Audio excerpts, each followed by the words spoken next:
Hey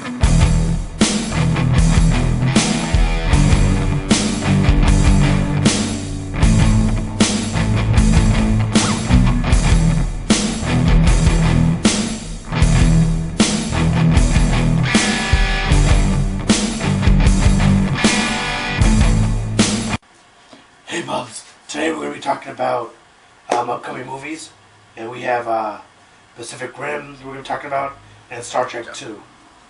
So yeah, we just seen a trailer about a while ago, and then it's a pretty awesome looking movie. Done by Guillermo del Toro. For you people that don't know who he is, he did Hellboy 1 and 2, he did Blade 2, he did Don't Be Afraid of the Dark, he also did Pan's Labyrinth, and he also did a movie that's a few years old called The Orphanage. He's done a lot of movies with dark tones and everything like that. He's a great visual director, and he knows how to tell a story.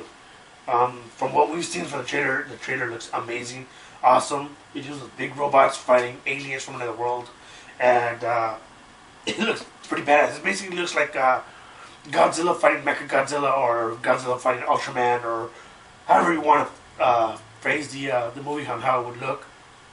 But it looked pretty awesome. Well, what would you think?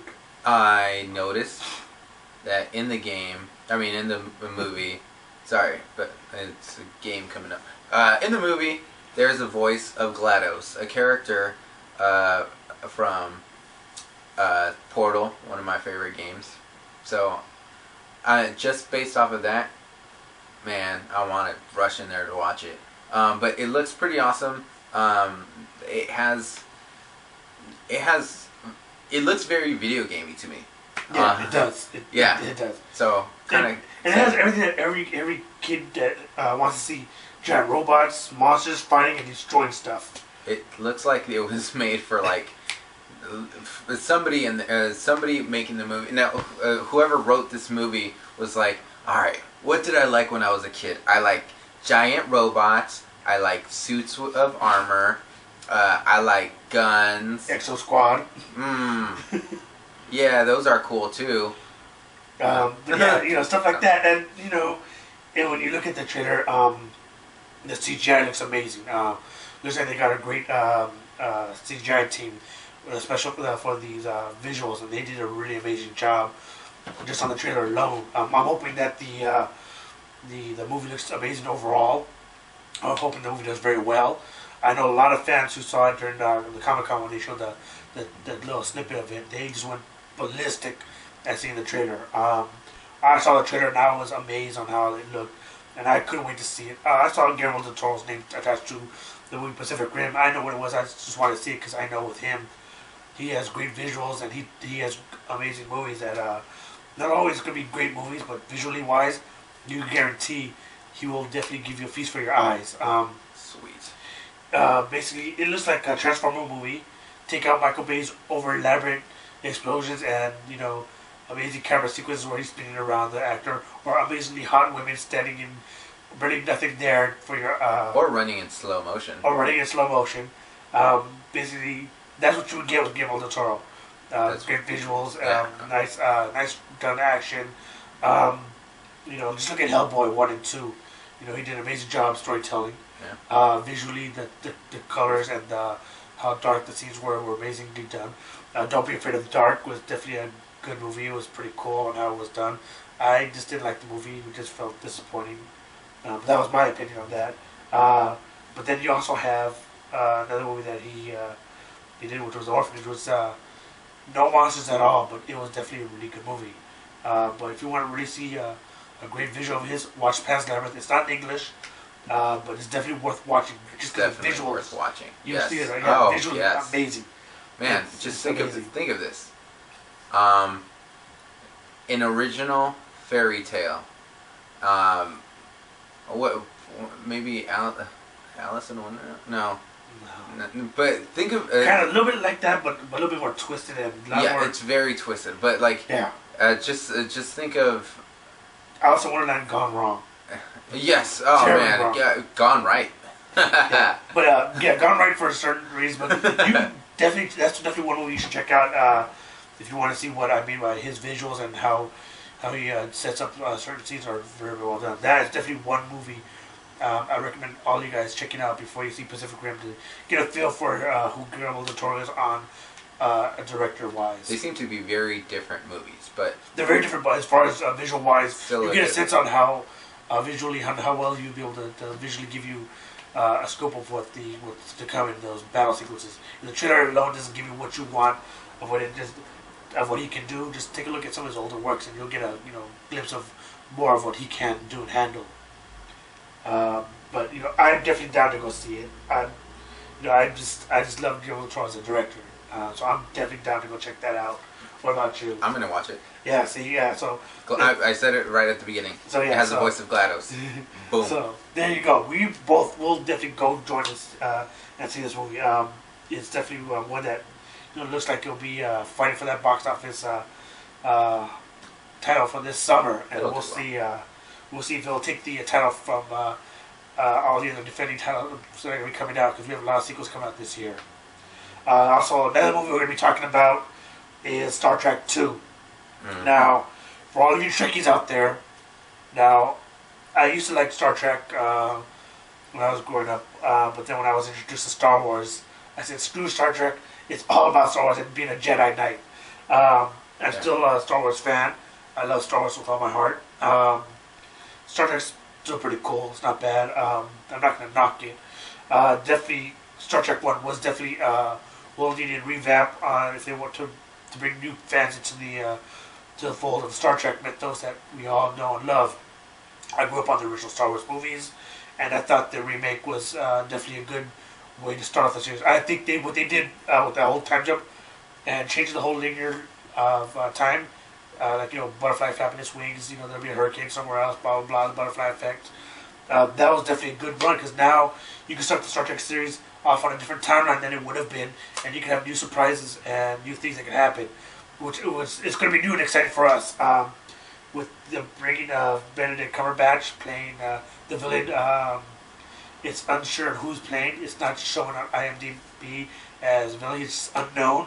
It's rumored that he might be playing Khan. Now, for all of you guys who see Star Trek 2, the original one, Khan is definitely an amazing villain. I would love to see that happen. He's a great, amazing actor. I think he's going to do a great job. But we're not sure who he's playing. From what I've seen in the trailers. And in these scenes that you see right here, they are pretty cool looking, and looks like to be a lot of destruction. We're outnumbered. Outgunned.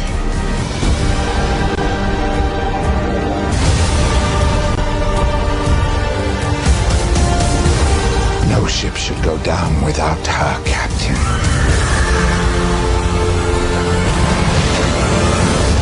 What about you? What do you think? What are your hopes, and what did you like about the original, the first Star Trek, and what you can see for the second? So I really liked the first Star Trek because it was made for those people that were not fans of Star Trek. I'll be honest. I don't know anything about Star Trek. I'm not a fan. I'm not saying it's a bad thing. I mean, it's a bad series or franchise. But I really don't know anything about it. But when they made this new, I guess, reboot to Star Trek, like I didn't care. I didn't care who the characters are, but I knew that they existed previously, and it's an action movie, and I loved it. And based on what I've seen before, I'm thinking, okay, well, that movie was awesome. They're probably going to try to top that one with this one. So, yeah, I'm down to watch this one. Like, the last one was awesome. I don't know how they could screw this up if they know what the fans want to see. Yeah, and if you're a Star Trek fan and you saw the first one, you saw a lot of hints and nods to the original Star Trek television series and stuff like that. And I got a lot of the reference and jokes in there, and I loved all the stuff, like the little dribbles at the tribbles that you see in the cave, and with the dribbles in the scene with Scotty. That was pretty cool. There's a lot of different things for all you Star Trek fans out there to notice, and probably did notice. I didn't catch every single one of them. I know I didn't, but I caught a lot of good stuff in there. But like the Star Trek CC brings back people, brings people back into the Star Trek world that they've never seen or just heard about, never really got a grasp on. It brings them back in. That's a good thing about what they did. With Paramount, they wanted to come back and do another the sequel. J.J. Abrams and the writing team said no, we don't want to release it that year, push it back another year. They said no, we want to push it back.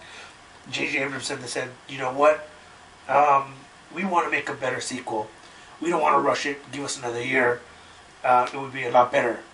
They bent backwards and said, you know what, fine, you did an amazing job with this one. We'll give you another year to come out with another movie. They gave them another year to write a better script, to make sure everything was down to where they wanted it. We're going to get a sequel that we should deserve, not a rushed sequel, which is really good. I appreciate the fact that these guys took the time to say, hey, we want another year to make sure we get a perfect script for the sequel. And, not a lot of people, would fight and keep fighting for it. Some will fight and say, okay, fine, the studio wants this. And a lot of people who wrote on the Star Trek 1 were fans of it. So that's also a pretty cool thing. J.J. Abrams was not a fan of Star Trek. He came into it like a new person, but he treated it with respect, which is really great for a director, is to treat it with respect, but still came in with a new, fresh idea. I think with people like him that have not seen it, it helps them, come into a world that everybody else like you love. All you Trekkies out there, are fanatics out there, and just like with the Star Wars guys, they dress up, that's why they make movies for people like us. Yeah, one thing is, for the people that don't like myself, I just said it. I wasn't a fan of Star Trek, but apparently he's by he I mean J.J. Abrams. He's gonna be involved, not just involved, but he's going to direct the next Star Wars movie. Yeah, that is like, for anybody who's a fan of Star Wars, you already saw a glimpse of what he can do with like a sci-fi movie. Yeah, exactly. Going into space. So yeah, like I'm pretty excited. I like that last movie. We'll see how this one goes. It's looking pretty cool. Yeah, from these trailers, it's looking amazing. And J.J. Abrams he's a really good director. He did the Alias TV series, and he knows how to make a spy movie. He did Mission Impossible 3, and that movie will turn out to be more amazing than the other Mission Impossible. What I liked that you said was that he respected the mythos of it. Yeah. Yeah, exactly. So, when it comes time to doing Star Wars, I expect him to do the same thing. Exactly. And especially since you have more rumors of Carrie Fisher, Harrison Ford, and you have rumors going around of Mark Hamill coming in to replace their roles. So with J.J. Abrams doing all this, he's becoming more and more as the it guy to go to. But he does pick and choose what he wants to do, and I respect him for that because he does put a lot of effort and work into it. Star Trek 2 looking amazing so far, and you got him going up against Guillermo del Toro. Both two good directors, both coming with visuals and coming with great fresh ideas for our movies. They're both going to be battling for your wallet. They're not going up against just each other. They're going up against some heavy hitters, and this summer's going to be a lot of heavy hitters. You got Iron Man. You have got Matt Damon with Elysian. So we'll see what these guys will handle and what we could do for these guys. All right, but we'll see what we have.